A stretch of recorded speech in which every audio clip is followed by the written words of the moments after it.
Hello and welcome to December's TBR. I cannot believe that I am doing December's TBR. How is 2021 over already? But here we are. I have 3 significant stacks of books on my TBR. The first one is my priority stack. So I'm going to go through that first, and that is Librarian Picks My TBR. So in August, you can go back and watch those videos, the TBR and the wrap up. I did a Librarian Picks My TBR reading reading month.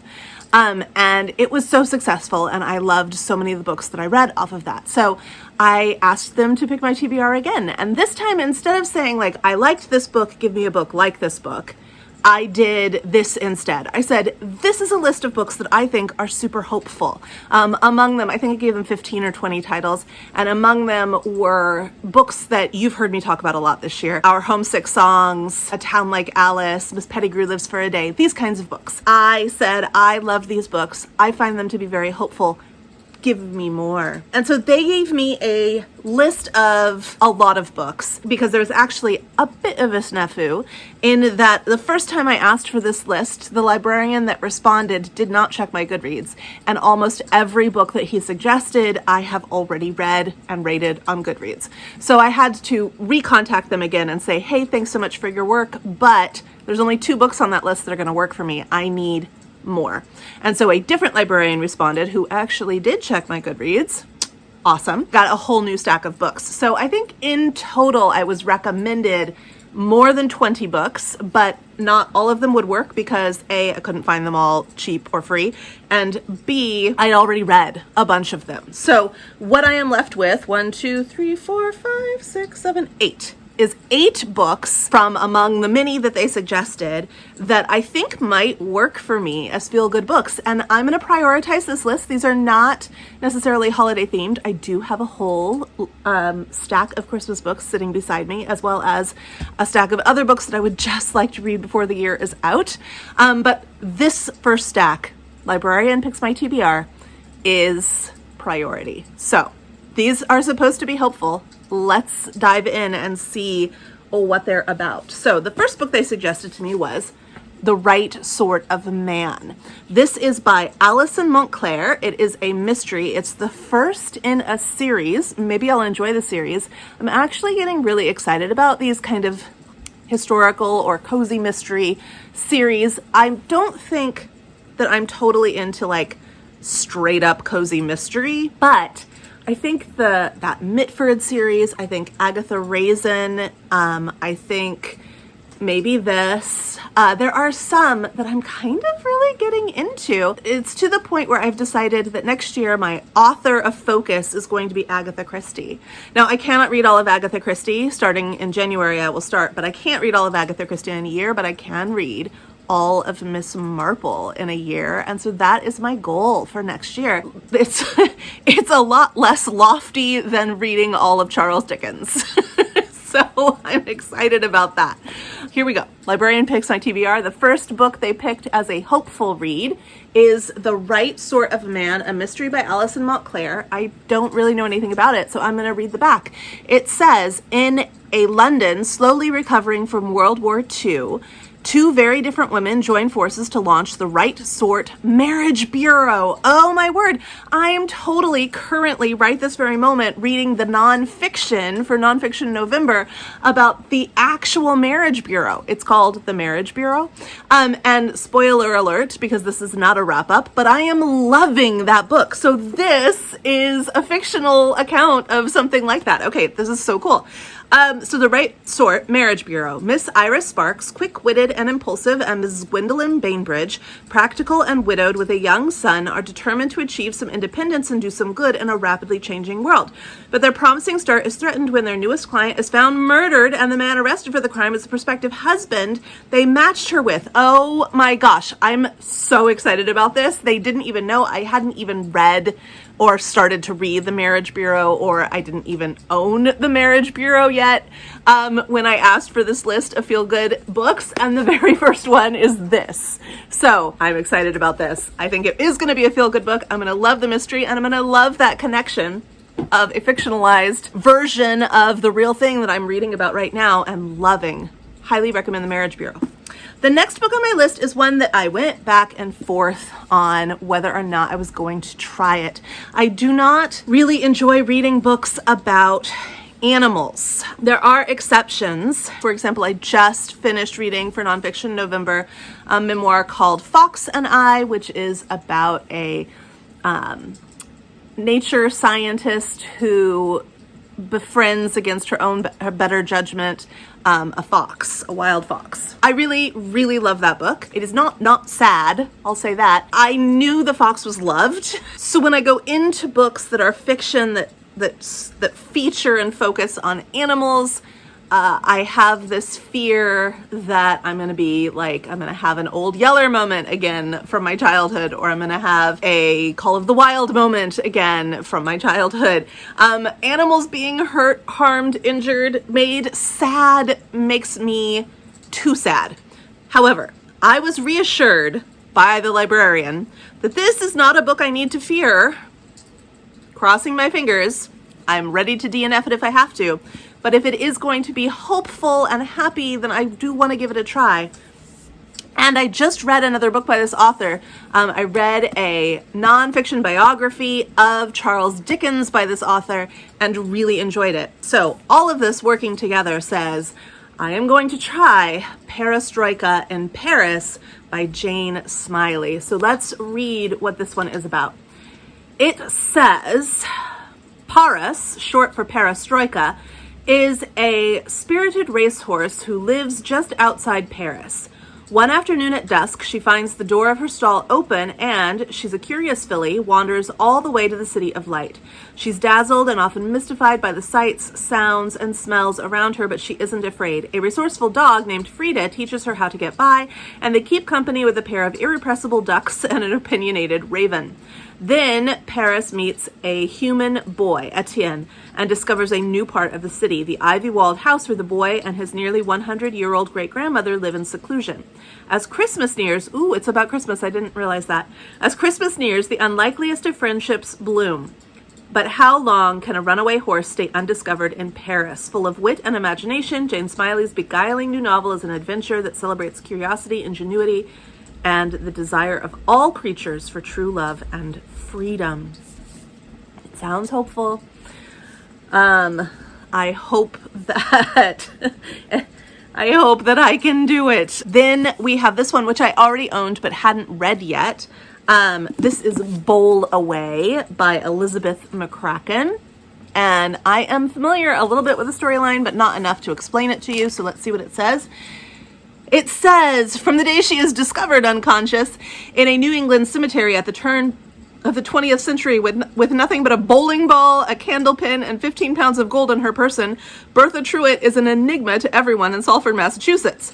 She has no past to speak of, or at least none she is willing to reveal, and her mysterious origin scandalizes and intrigues the townspeople, as does her choice to marry and start a family with Leviticus Spragg, the doctor who revived her. So I'm going to pause there because I don't want to know any more than that, even though it goes on for quite some more time. Hello. Oh, thank you. You visiting? Yeah.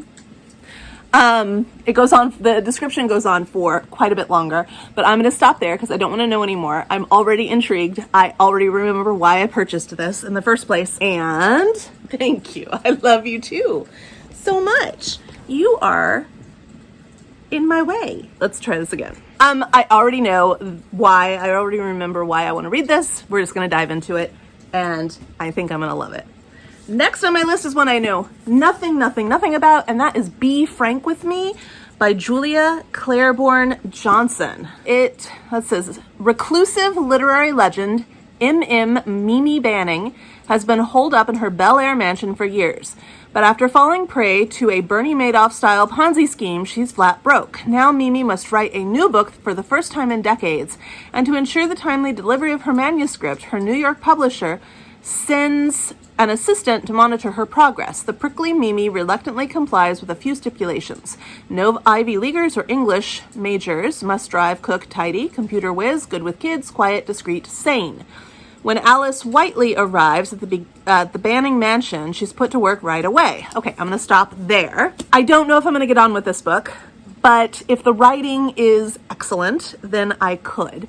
Feels a little bit like Maud Dixon, which I didn't like, mixed with Miss Pettigrew, which I loved, set now. So we'll see how I get on with this. It'll be an adventure. Next is Lillian Boxfish Takes a Walk by Catherine Rooney, and on the front it says it's witty, poignant, and sparkling. It has French flaps. She took 1930s New York by storm, working her way up writing copy for R.H. Macy's to become the highest paid advertising woman in the country. It was a job that she says in some ways saved my life and in other ways ruined it.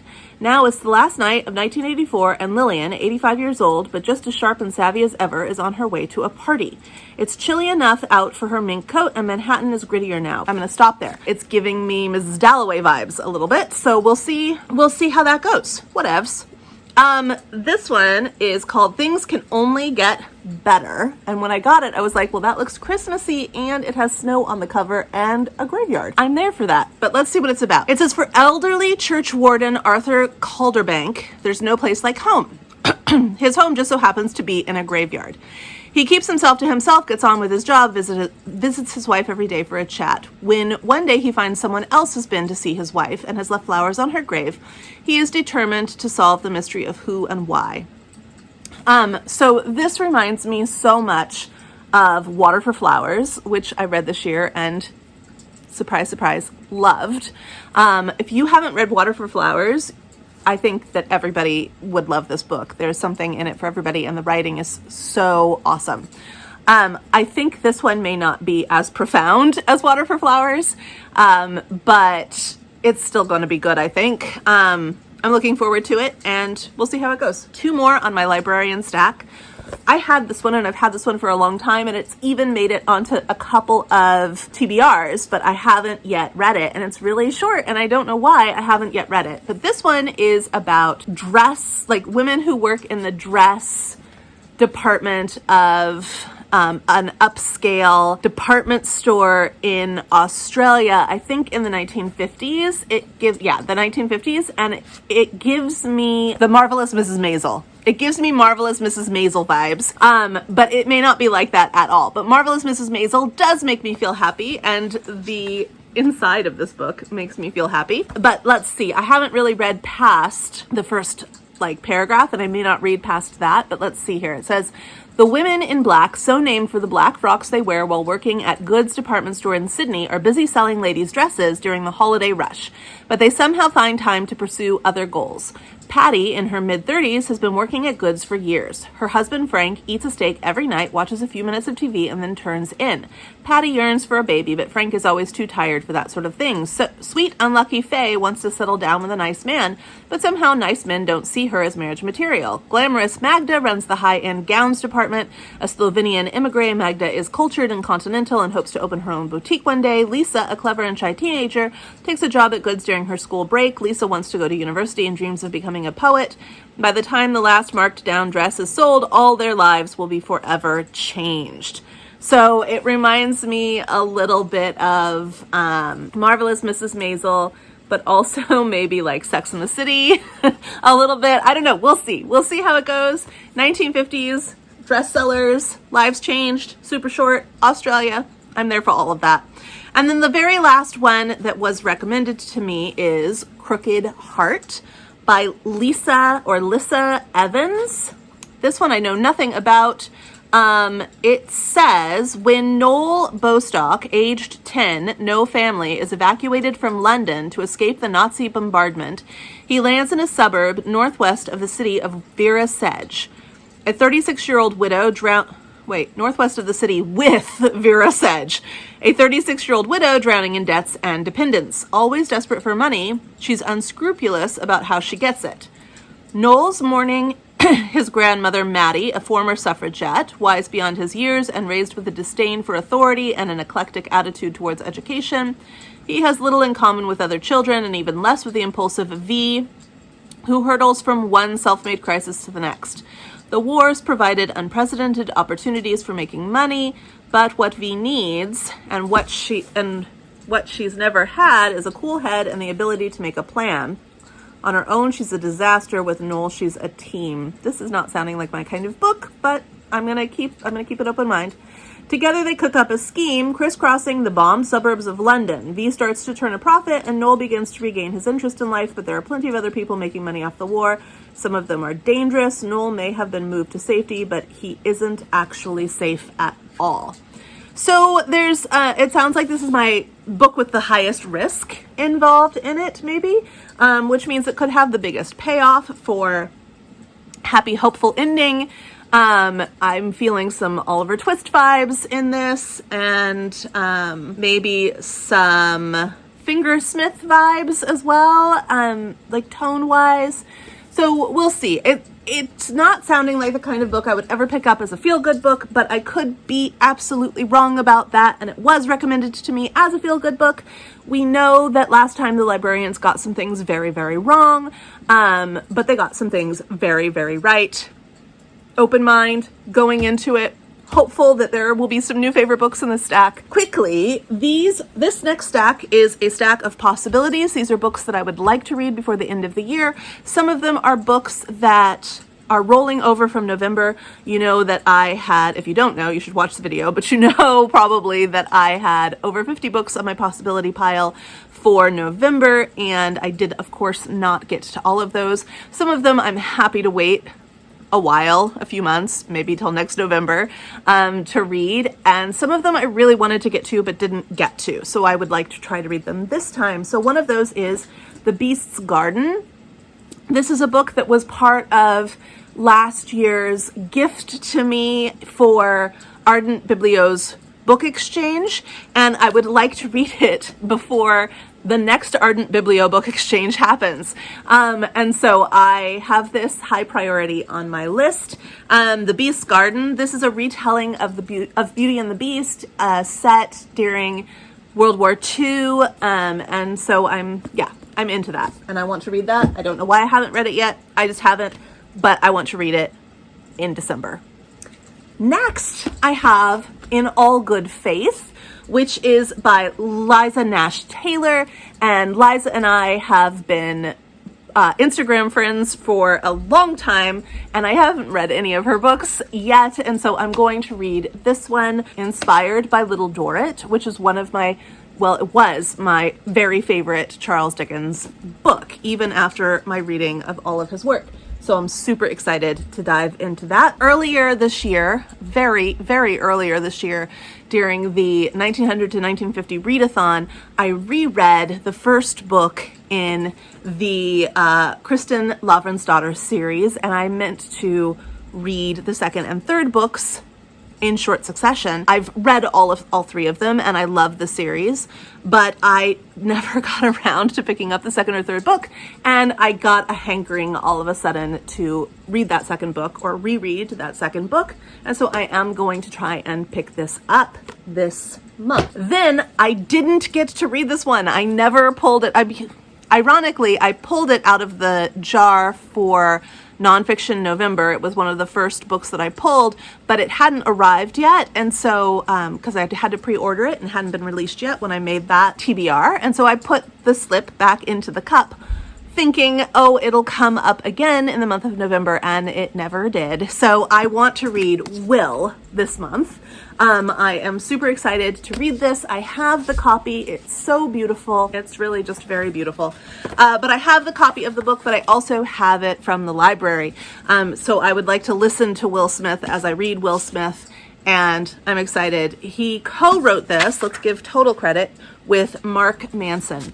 Then another book that did not get read in November, even though I really wanted to read it for the Bloomin' Readathon. I've been dying to read this, but I was really good, and I stuck mostly to the books that I was picking from the jar. So this one didn't get read yet, and I know I'm going to read it. It's going to be one of the first books that I read. This is the final book in the quartet, translated into English, of the Mirror Visitor series by Christelle Dabos, A Storm of Echoes. I cannot wait to read this book, but at the same time, it's bittersweet because it is the end. So the third book landed on such a cliffhanger, and you're in the third book, you're finally just like really connected to these characters, and the things that are happening are so shocking. And I'm excited to read this. I am, but also it's the last book and I don't want to finish it, but I do want to finish it, but I don't want to finish it. So very excited to read this. Will definitely get read in December. And then this one is The Month of Borrowed Dreams. It's a Felicity Hayes McCoy. It's the newest one to be released in the States. I think it's been out in England for a while. I didn't realize that I was pre-ordering a hardback. All of my other complete set is paperback. So at some point I might end up putting this in a little free library and getting a paperback copy just to match my set. I don't know. We'll see. But for now, it has arrived and I am excited to read it, and I know it's feel good. So if any of the Librarian picks let me down, I might replace it with this. I really love Christmas books. I've already read several of them in November, and I will read them anytime. I don't have to read them during Christmas. I particularly enjoy reading them during Christmas, but I'm not like, I am a seasonal reader, but like Christmas is all year long. So if I don't get to these in December, I'll get to them at some point, or I'll get to them next December. We'll see. For this stack, I'm really just going to pick what appeals to me at that moment. I might read a lot of these and I might read very few of these. Again, the priority stack is Librarian picks my TBR. So that I will read in my like methodical manner of reading. But these will be total impulse pickups. So the possibilities are The Penguin Book of Christmas Stories from Hans Christian Andersen to Angela Carter. So these I think would be really fun to read, maybe one a day. There are more than 12 or 24 of them, but some of them I've already read, like The Fir Tree. And so I can skip over the ones that I've already read and focus on the ones I've never heard of before. And I think it'd be really fun to read one a day during the Christmas season. Then I have William Shakespeare's Christmas Carol by Ian Docher. I read all of Shakespeare 2 years ago with Ian. And last year, not 2 years ago, but last year, 2020, with Ian and a huge group of people. And Ian has rewritten Shakespeare in so many different ways. He has rewritten Shakespeare he's rewritten Star Wars as Shakespeare. He's rewritten Mean Girls as Shakespeare. Like he's pretty clever. And he's rewritten The Christmas Carol as Shakespeare, and so I'm excited to read this. And I actually have the audiobook of this, which is a full cast, and so I will listen to it like a radio play, and I'm excited about that. And then I have A Gathering of Days, which is a book that I might wait for middle grade March, but I meant to read it last middle grade March and I didn't get to it, and it looks kind of wintry. It's a very quick read, and it's a book that I feel like I read when I was a kid, but I'm not sure if I did. So it might be a good time. Christmas might be a good time to revisit that one. Then I have two books by Angela Thirkle. I have the first book in the series, which is High Rising, and then I have a Christmas book from the series, which is Christmas at High Rising. Now, what is exciting to me about these, and maybe you know, but I didn't, is that they are books that take place in Barsetshire. So I've been reading Anthony Trollope's Barsetshire series, and struggling. I was supposed to read The Last Chronicle of Barset in November, and I didn't read it. I think I was supposed to read it in October, and I didn't read it. And I was supposed to read it in November, and I didn't read it. So I need to read it in December to finish that series this year. I liked some things about Anthony Trollope's writing. I hated more things about Anthony Trollope's writing, and it may not have been fair to be reading him while I was reading Dickens, because they are kind of the same but entirely different. And if you've read them both, you know what I mean. I am not a Trollope fan, and now that I have finished, I might read, there is the one that interests me, about the girl whose father may or may not have been legally married to her mother. And so her status in life might not be what she thinks it is, and therefore the marriage, her love marriage that she would like to have, may not be appropriate. And so she may need to marry someone else. What is that one called? Lady something. Lady Susan? No, Lady Susan is Jane Austen. I don't remember what that one is called, but I would like to read that one. Other than that, I'm done with Anthony Trollope. I'm really done with Anthony Trollope. However, there were things about the series, the Barsetshire series, that I really, truly loved. And I found out that this woman named Angela Thirkell wrote these, I think there's 40 or 50 books in this series. Not all of them readily available, but I found out that she had revisited Barset. And so I am in a different time period, and obviously much shorter, and I think they're written in the 30s, 40s, 50s. Yeah, 33. The first one is written in 1933. So I am excited to try these out and see if a different author and a different time period might be the draw I need to truly enjoy stories that take place in this fictional world. And so the back of the first book says, successful novelist Laura Morland and her boisterous son Tony set off to spend Christmas at her country home in the sleepy surrounds of High Rising. But Laura's wealthy friend and neighbor George Knox has taken on a scheming secretary whose designs on marriage to her employer threaten the delicate social fabric of the village. Can clever, practical Laura rescue George from Miss Grey's clutches and, what's more, help his daughter, Miss Sybil Knox, to secure her longed-for engagement?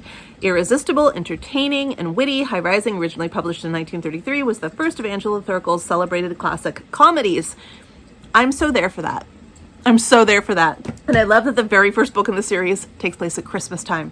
The others don't take place at Christmas time, but I don't think I need to read them particularly in order. And so I did pick up this one, which is totally Christmas. This is Christmas at High Rising. And this one says, originally published in the 1930s and 40s and never before collected, these stories relate merry scenes of a trip to the pantomime escapades on ice, a Christmas day gone awry, and an electrifying afternoon for Laura Morland and friends at Low Rising, not to mention the chatter of the arty set at a London private view. Charming, irreverent, and full of mischievous humor, they offer the utmost entertainment in any season of the year. So this is a collection of short stories, and I'm really excited to read these. Next is a book I've never read before and didn't even know existed, but it is, I think it's the third or the second book in a trilogy that I didn't know was a trilogy, and that is Christmas at Cold Comfort Farm. Cold Comfort Farm is one of my favorite books. It is hilarious. It is irreverent, and it is glorious and wonderful. And I didn't know that there was this one. So there's another one as well. There's seminar at Cold Comfort Farm or conference at Cold Comfort Farm or something like that, which, gotta admit, the title makes me a little not interested in it. But this one sounds obviously amazing because it is Christmas at Cold Comfort Farm. And so I'm so excited to read this by Stella Gibbons. It says, Christmas at Cold Comfort Farm is a charming collection whose hilarious title story, oh, this is short stories as well, perfect, whose hilarious title story features Christmas dinner with the Starkadders before Flora's arrival. With Adam playing Santa while draped in Mrs. Starkadder's shawls, the family shares in their traditional Christmas pudding, a melange containing random objects of doom foretelling the coming year, a coffin knell for death, a bad sixpence for financial ruin, and a menthol cone to indicate that the lucky recipient will go blind with headache. These lively tales will delight anyone who loves Stella Gibbons and her signature wit. So, if you are familiar with Cold Comfort Farm, you're excited about what I just read, and if you're not, you might be kind of confused. Cold Comfort Farm is kind of a tongue-in-cheek, not a retelling, but like a tribute maybe to Wuthering Heights. And it is glorious.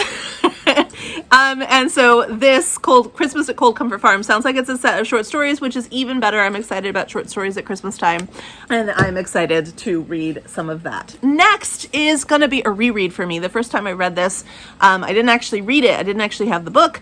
I listened to it on audio while I put up my Christmas tree when I lived in Houston, Texas, multiple years ago, and I remember loving it. But I would like to reread it because I was also super distracted because I was going through a ton of life changes at that moment. I remember it really, really, really fondly, but I don't know if I really remember it. So I picked up a copy from Book Outlet, and I'm going to give it a reread. It's We Met in December by Rosie Curtis. Two people, one house, a year that changes everything. 29-year-old Jess is following her dream and moving to London. It's December, and she's taking a room in a crumbling but grand Notting Hill house share with 4 virtual strangers. I just remember this being super sweet and cute, and I would like to give it a go again. Next, we have a book that was on my list to read for November, but it didn't get picked, and I realized that it is a Christmas themed book as well, and so I'm putting that on my list, and that is Miss Reed's Mrs. Pringle of Fairacre. Mrs. Pringle is an ornery, grumpy, old cleaning woman, and this is the town's reminiscences about her. Next is an impulse buy I had, and I don't know why I did, but now I'm happy I did, and that is Henry the Queen's Corgi. I don't read books about animals, but look at this one.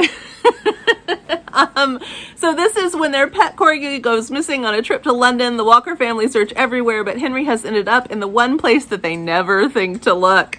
Henry has been mistaken for a royal Corgi by the Queen's Guard and found himself in a very different sort of family home. In no time, Henry is getting the royal treatment in Buckingham Palace, from velvet thrones to a personal chef.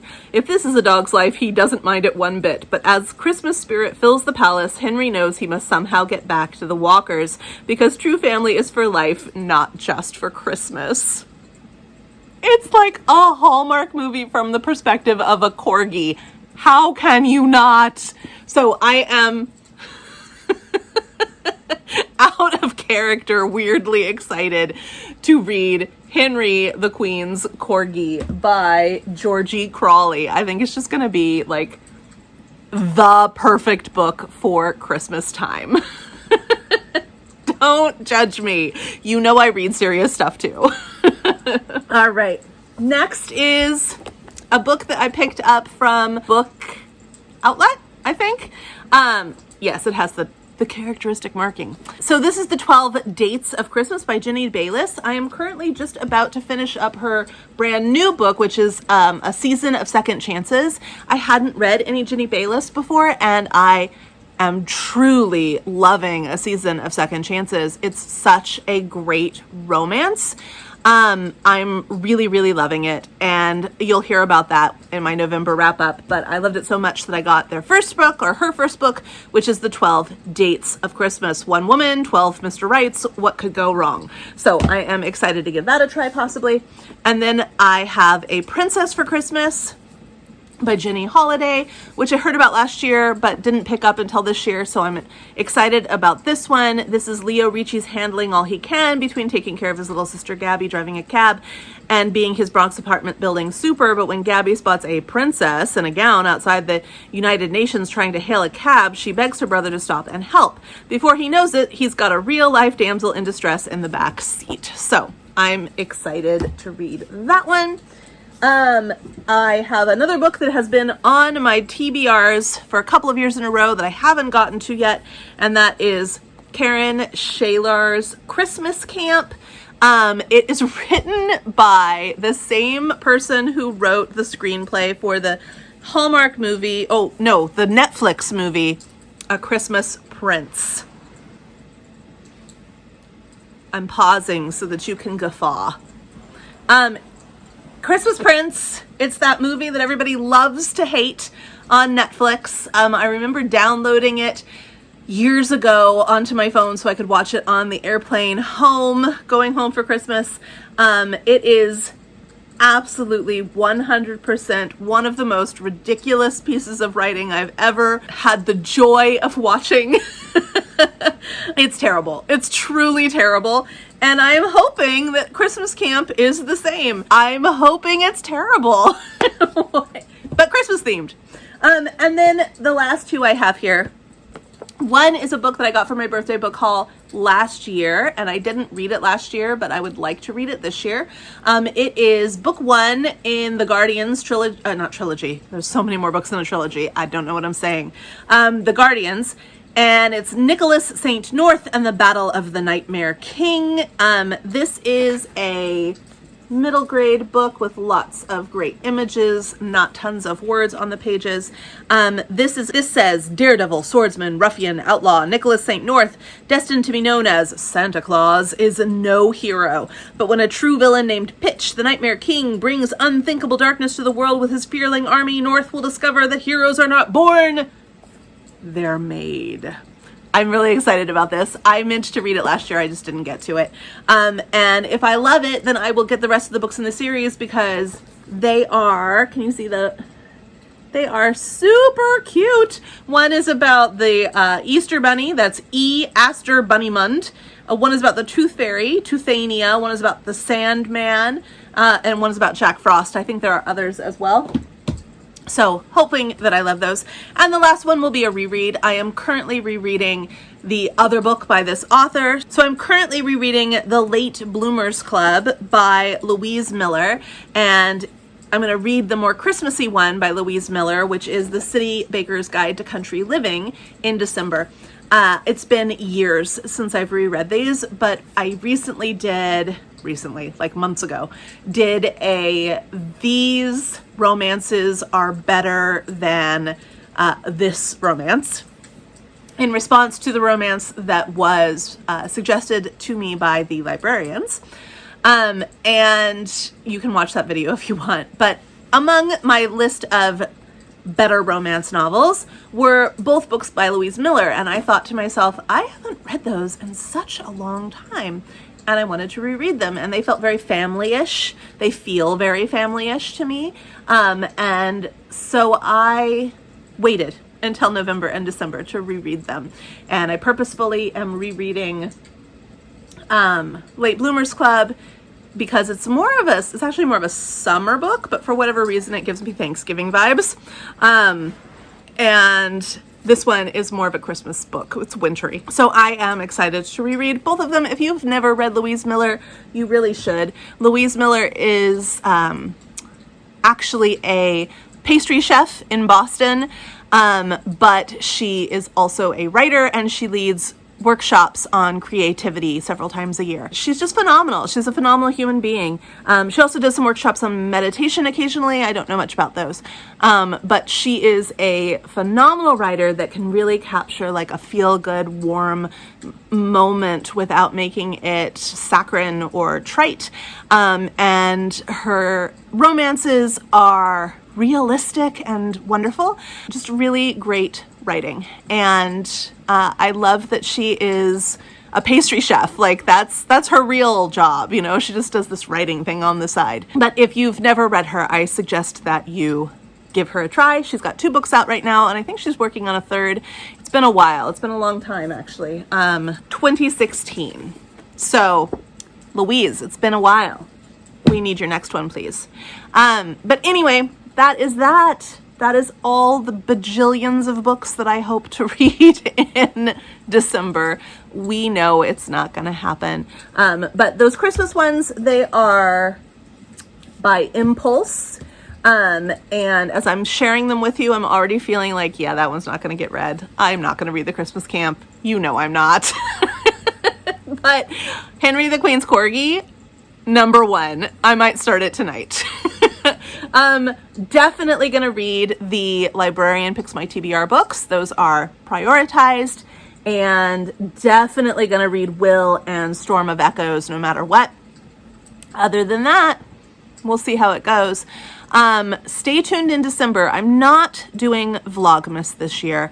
I did Vlogmas last year, and it nearly killed me and my joy.